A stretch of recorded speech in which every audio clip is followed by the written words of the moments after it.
channel, The Literary Lounge, and today we are going to do the first chapter of your book Vistas, which is the third level, and it has been written by Jack Finney.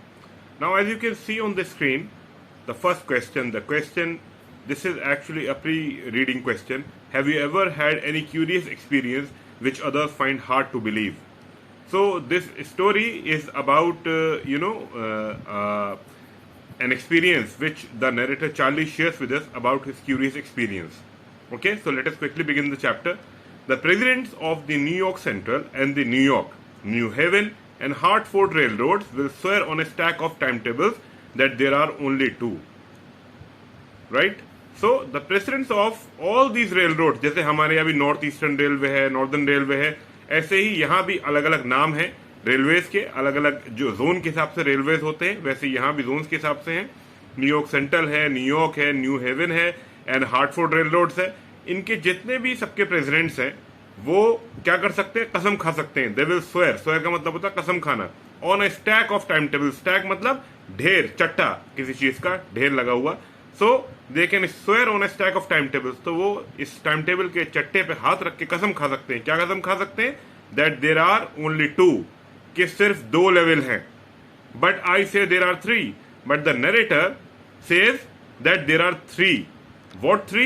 We don't know yet, because I have been on the third level of the Grand Central Station. Now we come to know that he is talking about the levels of a railway station. So he says that there are three levels at the Grand Central Station. Others say that there are only two. Yes, I have taken the obvious step. Now what is the obvious step which he has taken? क्या obvious step था जो उसने लिया? I talked to a psychiatrist friend of mine among others. So the first thing he did a lot of things, but one of the things he did was he talked to his psychiatrist friend. उसका एक दोस्त है जो psychiatrist भी था, उससे Charlie ने बात करी. हमारे कैरेक्टर का नाम चार्ली है.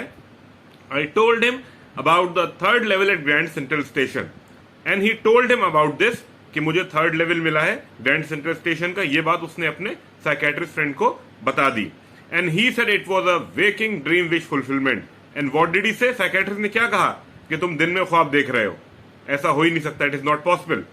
वेकिंग ड्रीम विश फुलफिलमेंट मतलब दिन में जागते हुए ख्वाब देखना. He said I was unhappy. और साइकेट्रिस्ट ने यह भी कहा that this is the reason because he was unhappy, so he is imagining things, he is hallucinating. वो खुश नहीं है इसलिए वो एस्केप ढूंढ रहा है, इमेजिन कर रहा है चीजें. When the psychiatrist said he is unhappy, the wife got mad. Narrator की वाइफ गुस्सा हो गई. That made my wife kind of mad. But he explained that he meant the modern world is full of insecurity, fear, war, worry and all the rest of it, and that I just want to escape. तो यहाँ बीवी क्यों गुस्सा हुई? Because I mean if you take example of our culture, हमारे यहाँ पतियों को खुश रखने की जिम्मेदारी जो है, पूरा बीड़ा किसके जिम्मे होता है? कौन उठाता है? पत्नियां. If a wife is not successful, if she cannot keep the husband happy, जबकि ऐसा नहीं होना चाहिए, but this is how it is seen universally. तो इसलिए उसे बुरा लगा कि इसका मतलब मेरी तरफ से कोई कमी है. And she got mad. But then when the psychiatrist, जब साइकेट्रिस्ट ने देखा कि यार ये बीवी गुस्सा हो रही है, तो उसने उसका एक्सप्लेनेशन दिया. क्या एक्सप्लेनेशन दिया? ही explained that he meant the modern world is full of insecurity. कि जो मॉडर्न एरा जिसमें आप रह रहे हैं, modern world, it is full of insecurity, fear, war, worry and all the rest of it. Fear, किस चीज का फियर? कि मैं मर ना जाऊं, मेरी नौकरी ना चला जाए, मेरे पास पैसे कम ना पड़ जाए, ठीक. और insecurity. So you can see people these days are running after so many things. इंसान एक मिनट चैन से नहीं बैठता. इंश्योरेंस करा रहा है, पहले ये सब चीजें नहीं होती थी. कार का इंश्योरेंस, अपना इंश्योरेंस, अब तो फोन तक का इंश्योरेंस आ गया है. बच्चों की कोचिंग, एक से एक अच्छी कोचिंग. कितने सारे पेरेंट्स अपना सब कुछ दांव पे लगा देते हैं बच्चों को कोटा भेजने के लिए, बच्चों को दिल्ली भेजने के लिए, ठीक. उसके बाद भी रिजल्ट ये तो है नहीं कि सबके बच्चे सेलेक्ट हो जाते हैं. So a man is engrossed with so many things. A man is engrossed in running after money, filling his coffers. पैसा इकट्ठा करता रहता है पूरे जीवन, और जब इस्तेमाल करने की नौबत आती है, देन ही डाइज. तब जीवन खत्म हो चुका होता है, एंजॉय करने के दिन ओवर हो चुके होते हैं. So this is what he is saying, and that I just want to escape. तो साइकेट्रिस्ट कह रहा है कि ये भागना चाहता है अपनी रिस्पॉन्सिबिलिटीज से या रियलिटीज से, और the responsibilities, fear, war, worry which modern life एंटेल्स. Modern life जो रिस्पॉन्सिबिलिटीज लेके आती है, इनसिक्योरिटी लेके आती है, उससे ये कोप नहीं कर पा रहा, इसलिए वो भागना चाह रहा है. एस्केप, कोई जगह ढूंढ रहा है एस्केप करने की, मेंटली, नॉट इन रियलिटी. ये एक मेंटल कॉन्स्ट्रक्ट है, असलियत में नहीं जा रहा, वो ऐसी जगह एग्जिस्ट नहीं करती. Okay, well who doesn't? उस पे चार्ली कहता है कि कौन नहीं भागना चाहता, हु डजंट, सब भागना चाहते हैं, everybody I know wants to escape, जिसको मैं जानता हूं वो भागना चाहता है, but they don't wander down into any third level at Grand Central station. So he is saying that everyone has escape, जैसे मेरा एस्केप है, मैं किताबें पढ़ता हूं, I get immersed in books, मैं उस दुनिया में खो जाता हूं, for that little moment I am detach from the real world. ऐसे ही आपके बहुत सारे एस्केप्स होंगे। बहुत से लोग जो हैं they love to ride bikes, bike चलाना पसंद करते हैं, लॉन्ग ड्राइव पे निकल जाते हैं, वो उनका एस्केप है। बहुत से लोग हेडफोन लगा के कानों पे वो गाने सुनते हैं, घंटों सुनते हैं, इट इज देयर एस्केप। तो चार्ली के हिसाब से सबके कोई ना कोई एस्केप है, उन्हें हम कभी कभी हॉबीज भी कहते हैं। Everybody I know wants to escape but they don't wander down into any third level at Grand Central station. लेकिन वो ये कह रहा है कि एस्केप के चक्कर में कोई ग्रैंड सेंट्रल स्टेशन के थर्ड लेवल पे नहीं जाता। So he is actually trying to make you believe, make the reader believe that he is right. वो आपको इस झूठ जो वो बता रहा है उस पर यकीन करने को कह रहा है। It is up to you whether you want to believe it और not, but that's the reason he said and my friends all agreed. यही रीजन है। क्या रीजन है? Everything points to it, they claimed. His friend said that you are running from life. My stamp collecting, for example, that's a temporary refuge from reality. उसके दोस्तों ने क्या कहा कि इवन तुम्हारा जो स्टैम्प कलेक्शन है वो क्या है? It is a temporary refuge from reality. तुम रियलिटी से थोड़ी देर के लिए पनाह ले लेते हो। रेफ्यूज का मतलब होता है पनाह लेना, पनाह लेके भाग जाते हो। स्टैम्प कलेक्शन को क्या कहते हैं इंग्लिश में? There is a particular word. It is called philately, P-H-I-L-A-T-E-L-Y. So the friends say that you are running away from life, from responsibilities of this modern life you are living. So his stamp collection is also a refuge from reality. Well, maybe Charlie says, oh हाँ हो सकता है, but my grandfather didn't need any refuge from reality. Things were pretty nice and peaceful in those days. अब example देता है कि हाँ मेरे साथ ऐसा हो सकता है, but my grandfather he was also fond of stamp collection. और उस वक्त उनके टाइम में तो ना कोई वॉर हुआ था, ना प्रॉब्लम थी, लोग बड़े खुश होते थे। हम लोग अक्सर कहते हैं ना, अरे यार पुराने दिन अच्छे थे, तो ये वही एग्जाम्पल दे रहा है चार्ली कि वो तो उन दिनों की बात है, पुराने दिनों की। And my grandfather he was very happy, उनको किसी चीज से भागने की जरूरत नहीं थी। He didn't need any refuge from reality. Things were pretty nice and peaceful in those days. और उन दिनों में चीजें बहुत अच्छी थी। They were quite pretty, they were pretty nice and peaceful, अच्छी थी, बहुत अमन चैन था। So he is saying things were pretty nice and peaceful in his day from all I hear, and he started my collection. तो grandfather ने ही collection शुरू किया था, क्योंकि ग्रैंडफादर खुद कलेक्शन करते थे, stamp collection. He was involve in philately, and in his days things were pretty nice and peaceful. उनको किसी स्केप की, किसी चीज से भागने की जरूरत नहीं थी। सो ही इज सेइंग ये स्टैम्प कलेक्शन जो मैं करता हूं वो मैं भागने के लिए नहीं करता। He is trying to make you believe, the readers believe that he is doing it as a hobby, अपनी खुशी के लिए करता है। It's a nice collection too, blocks of 4 of practically every US issue, first day covers and so on. President Roosevelt collected stamps too, you know. And then he tells you more about his collection. Blocks of 4 of practically every US issue. तो 4 stamp के block of every US issue, first day covers. What is a first day cover? A first day cover is when a stamp is issued on the first day, you buy it, right? Then you put it, stamp it, affix it on a blank envelope. You write your address, and inside you put a blank paper, and you get it stamped from the post office, and then you put it in the mailbox, and you receive it. तो उस पे जो मोहर लग के आती है, उससे बर्थमार्क जो उसका वो होता है, डेट होती है, पोस्टेज उसकी पोस्ट ऑफिस की, वो प्रूफ करती है date, right? So this is a first day cover. President Roosevelt collected stamps too, you know. अब वो एक और एग्जाम्पल देता है अपनी बात सच साबित करने के लिए कि प्रेसिडेंट रूजवेल्ट भी स्टैम्प्स कलेक्ट करते थे। Now the president of the United states कोई छोटा मोटा आदमी तो है नहीं। Even today America is the most powerful country on the planet. तो अगर मोस्ट पावरफुल कंट्री है उसका प्रेसिडेंट, तो वो भी मोस्ट पावरफुल आदमी माना जाएगा इस वक्त। तो आपको क्या लगता है कि इतने पावरफुल आदमी को एस्केप की जरूरत थी? This is why he is giving you an example of president Roosevelt, अपनी बात को सच साबित करने के लिए कि मैं भी अगर इस टाइम कलेक्शन कर रहा हूं तो I am not trying to escape, मैं किसी चीज से भाग नहीं रहा, I am doing it for my happiness. Anyway, here's what happened at Grand Central. अब वो आपको बताता आगे की स्टोरी कि हुआ क्या ग्रैंड सेंटर पे। One night last summer I work late at the office, so he was working late, I was in hurry to get uptown to my apartment, so I decided to take the subway from Grand Central because it's faster than the bus. तो क्योंकि उसे late हो गया था and he was in a hurry to go back to his wife to his house, so he decided to take the subway instead of the bus. क्योंकि बस ज्यादा time लेती है, ऑब्वियसली ट्रेन तेज चलती है, तो उसने डिसाइड किया कि वो ग्रैंड सेंट्रल से जाके एक ट्रेन पकड़ेगा और जल्दी घर पहुंच जाएगा। Now I don't know why this should have happened to me, and now he is asking कि मुझे नहीं पता ऐसा क्यों हुआ, मेरे साथ ही क्यों हुआ। I am just an ordinary guy name Charlie. फिर अपने बारे में बता रहा है कि मैं जैसे और लोग हैं ऑर्डिनरी, आपको रोज मिलते हैं, आपसे टकराते हैं, वैसे ही मैं एक ऑर्डिनरी से गाय हूं। I am an ordinary guy, ordinary से बंदा हूं, and my name is Charlie, 31 years old. I am 31. मेरी साल उम्र कितनी है? 31 साल. And I was wearing a tan gabardine suit and a straw hat with a fancy band. And what was he wearing? He was wearing a tan gabardine.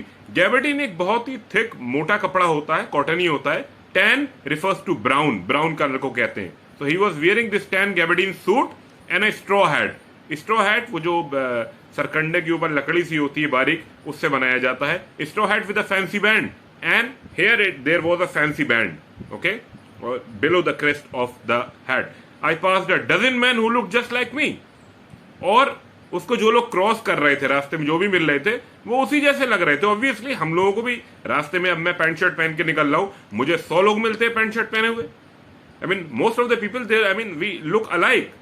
हमारे contours, कुछ facial expression features अलग हो सकते हैं, but otherwise हम सबकी 2 आंखें, 1 नाक है, कपड़े भी ऑलमोस्ट सेम होते हैं। ऐसा तो है नहीं कि आप रोड पे जाते हैं तो आप देखते हैं एक आदमी साड़ी पहन के घूम रहा है, या एक औरत जो है वो क्या कहते हैं, ट्राउजर्स पहन के घूम रही है, राइट? होता है ऐसा, बहुत रेयर केसेस में है। People can do anything. Like in the Scotland, Scotland की जो आर्मी है उसमें बैक पाइपर्स होते हैं, वो फ्रॉक कोट पहनते हैं, फ्रॉक पहने होते हैं। But in general, right, I am talking about the ordinary. तो ऑर्डिनरीली अगर आप देखेंगे तो आपको अपने जैसे बहुत लोग मिलेंगे, उसको भी मिले अ डजन मैन, डजन मतलब 12, वो एग्जाम्पल दे रहा है, बहुत सारे मिले। And I wasn't trying to escape from anything, I just wanted to get home to Louisa my wife. और मैं भागने की कोशिश नहीं कर रहा था, मैं सिर्फ घर जल्दी जाना चाह रहा था। क्यों? क्योंकि मुझे अपनी बीवी के पास टाइम से पहुंचना था। And the name of the wife is Luisa, okay. I turned into Grand Central from Vanderbilt Avenue and went down the steps to the first level where you take trains like the 20th century. तो इसने क्या किया? ये Grand central के लिए किस तरफ से मुड़ा? From the Vanderbilt Avenue and went down the steps, सीढ़ियां लेके वो नीचे चला गया, the first level. आपने देखा होगा सबवे क्या होता है, अभी पीछे वाले पेज में सबवे का जिक्र आया था। Subway is actually use for metro. सबसे पहले मेट्रो कहां शुरू हुई थी? यूके में, जहां इसको ट्यूब कहा जाता है, TUBE, क्योंकि इसका जो टनल होता है नीचे वो ट्यूब की फॉर्म में होता है, that is why it is called a tube. Then it started in America, America में इसको सबवे कहा जाता है। और इन जनरल पूरी दुनिया में इसके लिए जो वर्ड है वो मेट्रो है, जैसे हमारे यहाँ भी मेट्रो कहा जाता है। तो सबवे के लिए इसे नीचे जाना था, डाउनस्टेयर्स, सीढ़ियां उतर के नीचे जाना था। And went down the steps to the first level where you take trains like the 20th century. तो पहला लेवल आया जहां से आपको कौन सी ट्रेन मिलती है, जैसे कि 20th century for the urban areas. Then I walked down another flight to the second level where the suburban trains leave from.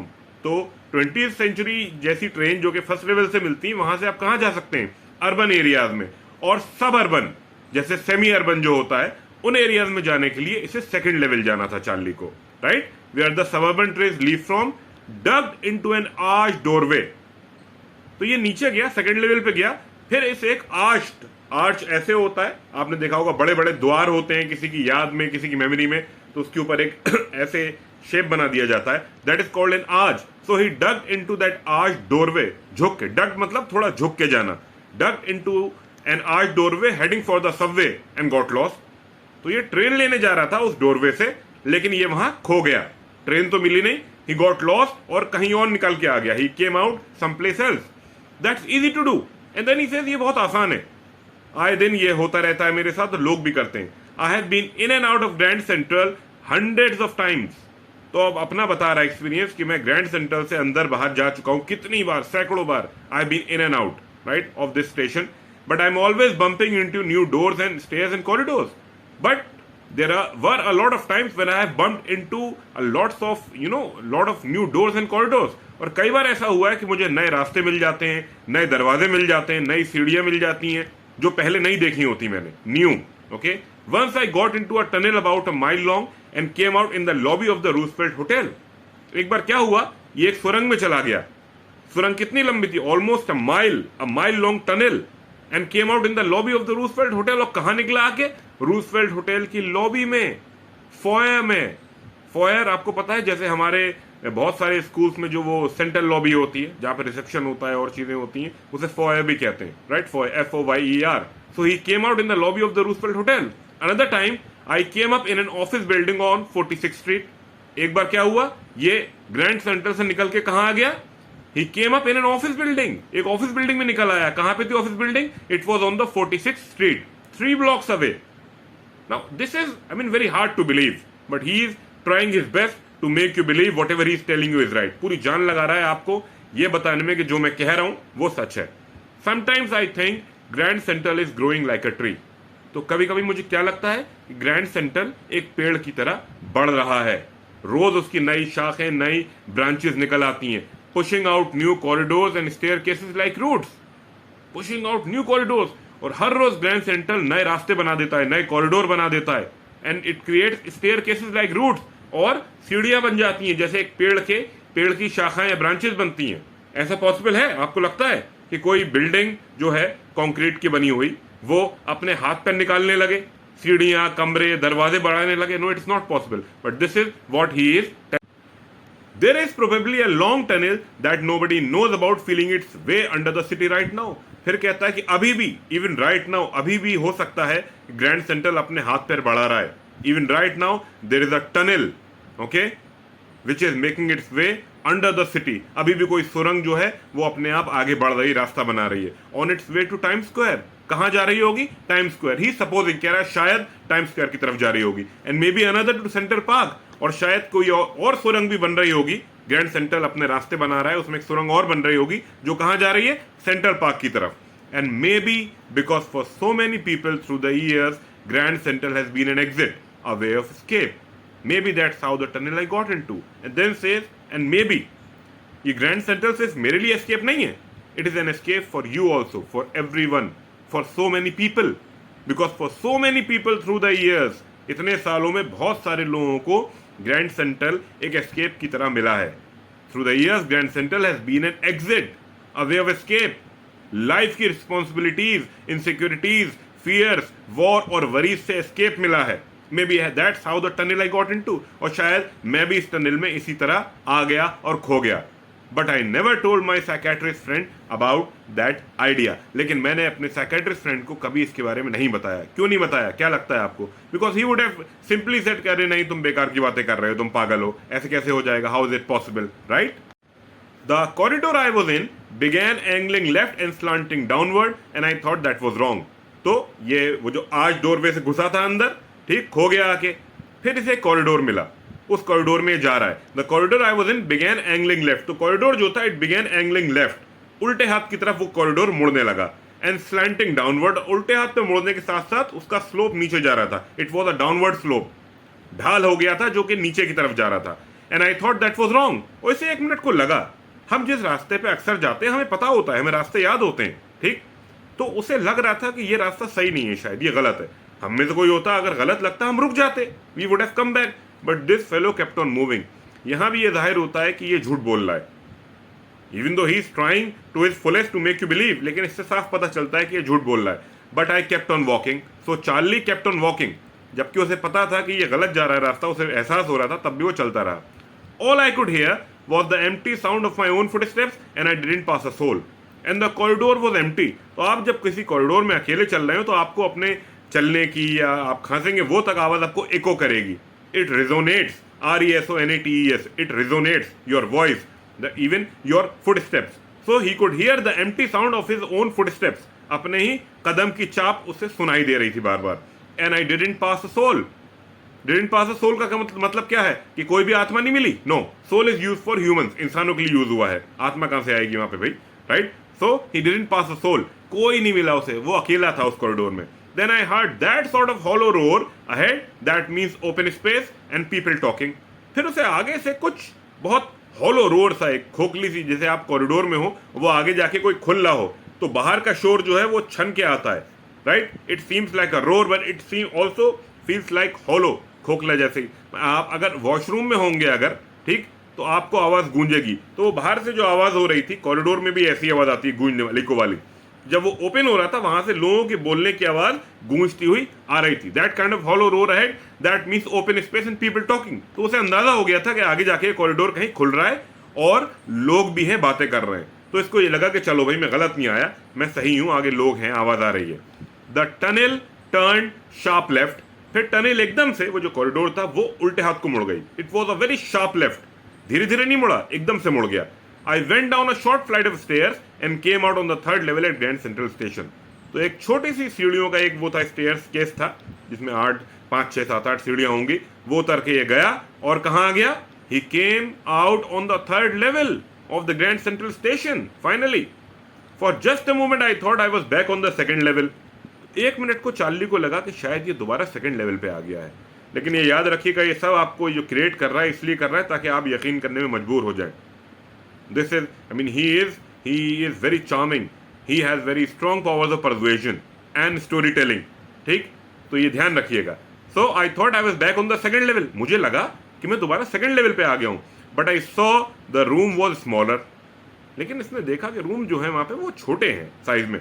There were fewer ticket windows, और सेकंड लेवल पे जो टिकट विंडोज हैं वो कई सारे थे, यहाँ पे टिकट विंडोज बहुत कम थे। जैसे मतलब कंपैरिजन करेंगे कि अगर सेकंड लेवल पे 10 थे, यहाँ 2 या 3 ही थे, ये से पता चला। And the information booth in the centre was wood and old looking. अब इंफॉर्मेशन बूथ क्या होता है? Inquiry booth. आप किसी भी रेलवे स्टेशन पर जाएंगे, वहां एक इंक्वायरी सेंटर या इंक्वायरी बूथ होता है, जहां से आपको ट्रेन के आवाजाही की, आगमन की, जाने की, अराइवल डिपार्चर की इंफॉर्मेशन या डिले की इंफॉर्मेशन मिलती रहती है। So this inquiry booth, right, information booth was wood and old looking. ये लकड़ी का बना हुआ था। आज अगर आप देखेंगे आपको लकड़ी के बने हुए स्ट्रक्चर्स कहाँ दिखते हैं? इसका मतलब ये काफी पुरानी बात थी। And the man in the booth wore a green eye shade and long black sleeve protectors. और जो इंफॉर्मेशन बूथ में, इंक्वायरी सेंटर में जो आदमी बैठा था, उसने क्या पहना था? Green eye shade, tinted glass, हरे रंग के, right, so as to protect him from the sunlight. Green eye shade and long black sleeve protectors, और उसने स्लीव प्रोटेक्टर्स पहने हुए थे। लड़के आजकल स्कूल में और लड़कियां भी, बच्चियां सब, वो यहाँ तक कोनियों तक वो हाथ अपने छुपा लेते हैं, स्लीव प्रोटेक्टर्स पहनते हैं। क्यों? ताकि हाथ काले ना पड़ जाए। This man also was wearing sleeve protectors. The lights were dim and sort of flickering. अब लाइट्स जो थी वो बड़ी हल्की थी वहां स्टेशन पे, एंड दे वर फ्लिकरिंग। हमारी भाषा में क्या कहते हैं फ्लिकरिंग को? लुप लुपाना, लुप लुप कर रही थी, right, you must have heard this word. The lights were flickering, लुप लुपा रही थी। जैसे कि दिए को अगर आप ओपन स्पेस में रख दें, बालकनी में रख दें, वो हवा से लुप लुपाएगी, बुझेगी, जलेगी, मतलब लगता है बुझती नहीं है लेकिन हवा से वो कम ज्यादा होती है। That is called flickering. Then I saw why. तो इसने देखा कि ये फ्लिकर क्यों कर रही है, लुप लुप क्यों कर रही है। And then he saw why. They were open flame gas lights. ये इलेक्ट्रिसिटी पे चलने वाली लाइट्स नहीं थी, they were open flame gas lights. जैसे पहले जमाने में मशाले जैसी होती थी, उसमें ऑयल डाल के जलाया जाता था, उसी टाइप की ये भी लाइट्स थी। They were open flame gas lights like मशाल और torches. Now there were brass spittoons on the floor. These are spittoons. Spit on, मुझ पे थूको, स्पिट कहते हैं थूकने को, मुझ पे। वो जो थूकदान होते हैं उन्हें स्पिटॉन कहा जाता है। There were brass, they were made of brass on the floor and across the station a glint of light caught my eye. तो इसने दूसरी तरफ देखा तो एक कोई चीज थी जो जिसने इसकी, I mean, caught his attention. इसकी नजर चली गई फौरन। क्या था? A man was pulling a gold watch from his vest pocket. एक आदमी अपनी वेस्ट पॉकेट से, यहाँ से जो उसने जैकेट पहन रखी थी, कोट के अंदर जैकेट होती है, he was pulling out something. What was it? It was a gold watch, gold की वॉच थी। He snapped open the cover like this, flip open. तो वो जो चेन के साथ राउंड शेप की जो वॉच होती है, आपने अक्सर देखा होगा लोगों को, that is called a fob and a watch. FOB, fob and a watch. Okay, so these days people don't wear it। आजकल तो रिस्ट वॉच, डिजिटल वॉच का जमाना है, स्मार्ट वॉचेस का। But in those days some people even today carry those। they look very artistic, अच्छी लगती हैं देखने में, but not I mean a lot of people do it। बहुत ही कम लोग हैं जो उनको यूज करते हैं। so it caught his eye, he snapped open the cover। उसने ढक्कन खोला उसका घड़ी का अपनी, glanced at his watch and frowned।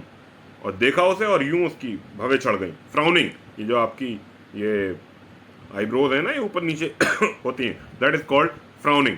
ही वोर अ डर्बी हैट। डर्बी हैट कौन सा होता है? वो घोड़सवारी होती है, उसमें वो हैट पहनते हैं, right, that is called a derby hat. A black 4 button suit with tiny lapels. And then he was also wearing a suit with a coat of 4 button, या 4 बटन थे कोट के, विद टाइनी लेपल। लेपल क्या होते हैं? Coat के यहाँ पे जो कॉलर होते हैं, जो नीचे तक आते हैं, यहाँ तक आपके चेस्ट बोन तक, वो लेपल कहलाते हैं। They are called lapels. तो उसका जो फैशन था उन दिनों में वो छोटे लेपल्स का था। छोटे बड़े दो तरीके के होते हैं। So he had tiny lapels of his coat and he had a big black handle bar moustache. ऐसे तनी हुई, वो जो हैंडल होते हैं ना, यूं ऐसे करके मुड़ी हुई, तो उसकी मूछें जो होती हैं वो हैंडल बार मुस्टैश थी। Then I looked around and saw that everyone in the station was dressed like 1890 something.